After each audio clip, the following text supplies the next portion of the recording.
Hey Taurus, how's it going? My name is Dre, and this is your reading for September 2017. If you want a reading, just email me. Thank you guys again for all of your support and all of your comments and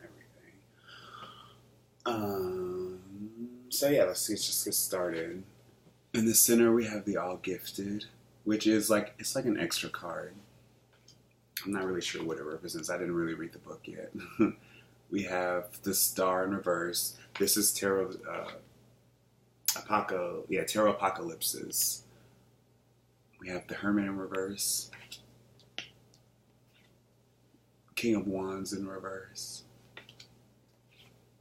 King of Cups. Seven of Swords. Seven of Cups. The Tower. And Death. Bottom of the deck, we have the Two of Wands. And additional card, we have the Eight of Pentacles. And I also pulled an additional card from Whispers of Love Oracle deck, which I'll read at the end. So I feel like Taurus, out of every sign, at least the signs that aren't Cancer, Libra, Capricorn, and Aries, you guys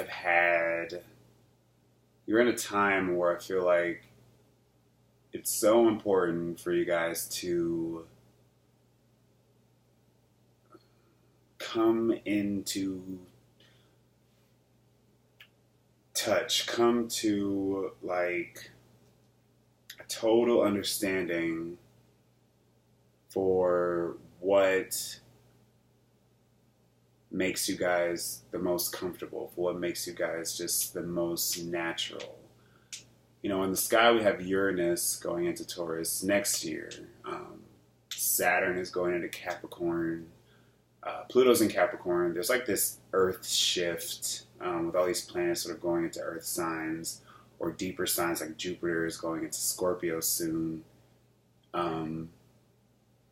which is your opposite sign. So I feel like all of this is sort of gearing you guys up to really be in a position to discard your old self, discard the aspects of yourself that are not natural. And Taurus is the most natural sign. You guys rule the earth. Venus is also ruled by, or Venus also rules Taurus, but Earth makes more sense as a ruler for Taurus, in my opinion. And that I feel like with that being the case, a lot of you need to look at your life as objectively as possible. Look at your situation, your circumstances. Again, these are general, so it could be anything. Love, career, family. And look at it in a way in which you and look at it in a way that allows you to be able to unlock all the potential that you have available to you. Because we have a couple of sevens here, and sevens are all about trials and tribulations, what we overcome in order to reap the benefit, breakthroughs, breakthrough in terms of habit, in terms of assertion. And so with the Seven of Cups and the Seven of Swords, it's breaking through false ideas, fantasies, fallacies, lies, manipulation, understanding that there is a history here of you either shielding yourself or others shielding you. And this Seven of Swords came out with a whole bunch of other cards, but obviously it stuck out to me because of the eclipse. And there was a total solar eclipse, at least in America, a couple weeks ago. Not a couple weeks ago, like a week ago. And so now is the time for you guys to, and that eclipse affected Taurus, the Taurus energy, because it was in Leo, and Leo naturally squares Taurus, so there's that tension of being fine with, not being extra, just sort of being yourself, just being like really, unbothered by everything, which is a Taurus thing. Even though you guys are secretly bothered by a lot, but at least at least if you have a Taurus moon that's not heavily afflicted, just sort of being, whatever about a lot of things, but being secure in what you can control. And I feel like that eclipse sort of really jolted you guys up into recognizing aspects of yourself that you have either forgotten about, or that you've hidden, or that is other people don't readily know about you.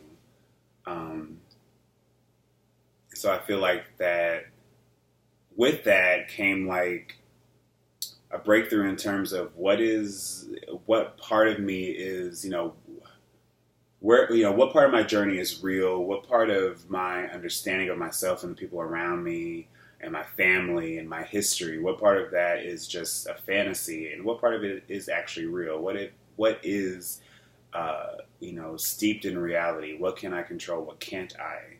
We have these two kings here. If this is a relationship, obviously there is a disconnect between, somebody's, I feel like somebody's faithfulness, wherein if they're not a fire sign, they're a very aggressive, sort of dominant figure, naturally, probably a bit of a show pony, somebody that constantly needs your attention. I feel like that they're using their leverage of, the fact that they have all this power to sort of assert, or to sort of use that in a way that's detrimental, and that, they're openly lying to you, they're openly not good for you, they're not the best in terms of being able to fulfill this fantasy you have in your head about who they should be and what they presented themselves as. Excuse me. And you can't fool yourself to that either, because this other king, whenever I see two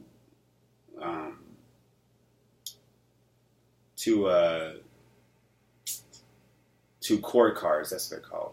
Two court cards of like the same gender, even though gender doesn't matter. I typically think of it as you, like one person. So obviously it could be somebody else, but I'm seeing in that, a lot of you have to get in order your sense of, with the King of Wands, I'm seeing like directionlessness.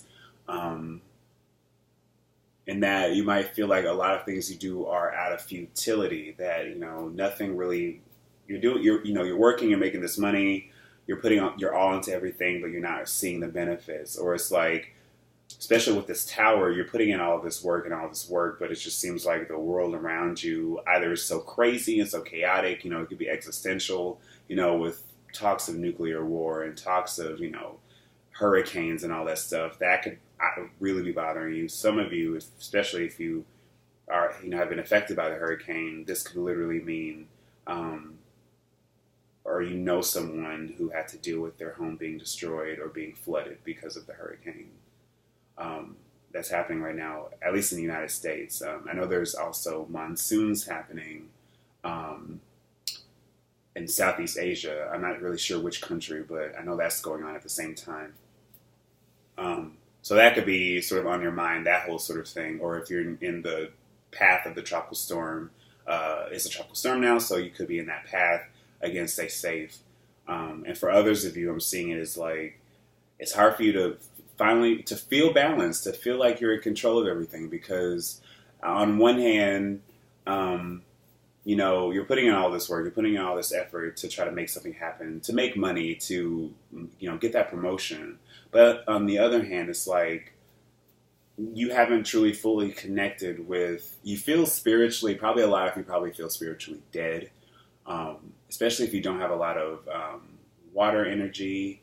And these cups here with this King of Cups and the Seven of Cups, I feel like it's asking you to really come into recognizing, understanding, your emotions and using them in a way that is going to sort of seep into your life, seep into it in a way that is going to change your surroundings. Because the King of Cups is Scorpio,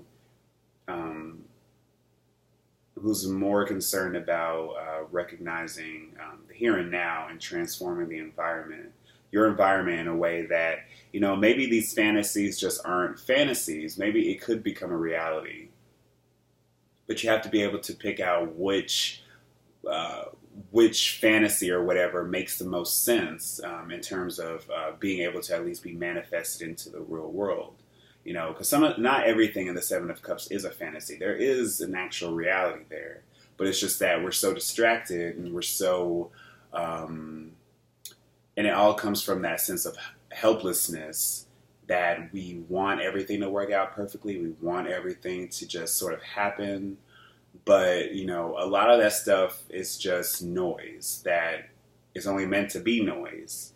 So, again, when I mentioned, the eclipses and the Taurus energy about being down to earth, being able to recognize what matters the most, and understanding that all of this is for a purpose, even though, of course, you can't see it and you can't feel it right now. And so with this Tower, I feel like that there are circumstances around you that are knocking you off your sense of comfort, just for the sake of you being able to get back down to earth, to have that tower come down and reconnect with these aspects of you and these parts of yourself that truly matter most.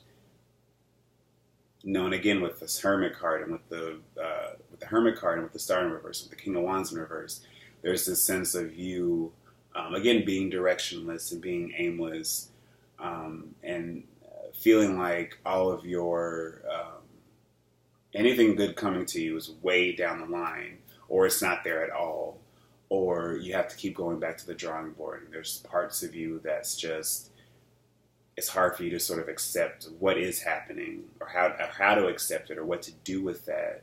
And so with this Two of Wands in reverse as the outcome, that's really telling me that you guys need to allow yourself to be inhibited, if that makes a lot of sense. There is a need for reflection here, and there is a need for getting to the root of the issues, going to the root of the problem. And that's where Taurus struggles compared to Scorpio. I mean, Scorpio too, every opposite sign really, there's so many similarities between the two. But Taurus isn't,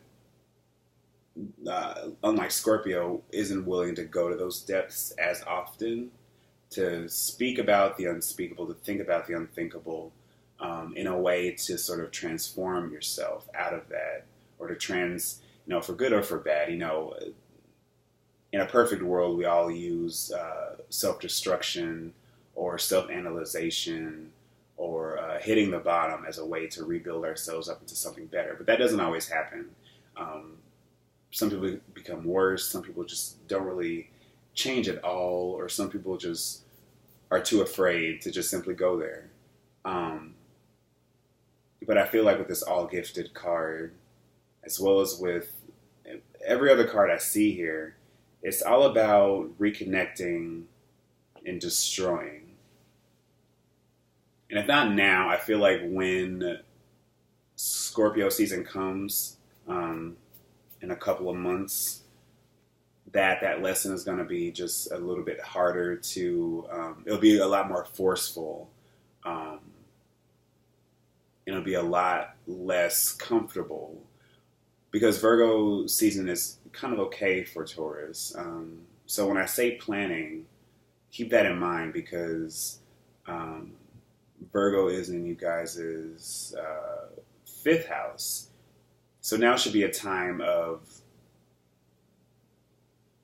if not having a little bit of fun, cutting yourself a little bit of slack, being able to sort of go back to the drawing board, like I said, and being able to sort of plot out uh, all the possible circumstances or all the possible outcomes for where you are now, for what you're doing right now, where it could eventually lead to. Like if you're in a terrible relationship, is it really going to get any better? If you're in a job that is just like exhausting and draining, um, but you're making plenty of money, how can you make that a lot more tolerable for you? How can you make that more tolerable experience for yourself?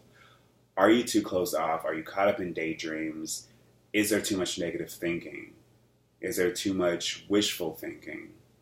Um, because with this death card and with this tower, total endings, like starting completely over, or at least recognizing what needs to really end. Again, with this eclipse in that picture, what are you running away from? And you can't keep running forever. Excuse me. You have to run with time, not from it. And so this last card here from the Whispers of Love Oracle deck, act as if your partner is here. Okay, whether you have someone in your life or not, act as if they are with you so you will always consider them. And this, I feel like, is really significant for you guys because you might feel like you're in this alone or that, but I will tell you, this journey that you are taking is one that you can only do alone. It's so internal because, again, your fourth house is in Leo, especially if you're a Taurus rising. But, Leo is a significant factor in that because that is where you keep your family history, your emotional history, a part of yourself it's a part of yourself like when you just need some alone time. You go into your room or you go away somewhere and you reflect. It's that part of yourself where you try to get in touch with yourself. So a lot of you might feel like you're being ignored by your loved ones or that your loved ones can't really help you out in this situation because you're doing so much on your own. But you need to be able to at least be soft with yourself, again, with the King of Cups, using your emotions to your advantage, not in a way that's going to lead you down rabbit holes or lead you into emotional paranoia that's going to sort of, exacerbate an existing issue. Use it to soothe yourself in whatever way possible. Water energy is creative. So do something, and Taurus is a very creative sign. So if you guys just have a passion, like if it's cooking or if it's like building or if it's painting, try to, imbue that however way into your life, little by little, in some sort of way. Again, with the Leo eclipse, Leo is all about self-expression, living with your heart on your sleeve. So some of you really need to step into that and allow yourself. Maybe that's the death or the change that really needs to happen. You're just too emotionless or you're too nervous or anxious. And again, this could be anything, big or small. For some of you, it probably is an actual death or serious shit is happening, a divorce perhaps. But, depending on how, on the severity, try to find ways to at least make it a little bit better, to make it a little bit more tolerable. So yeah, that's all I have to say, Taurus. I will see you guys next month. Yeah, thank you for watching. Bye.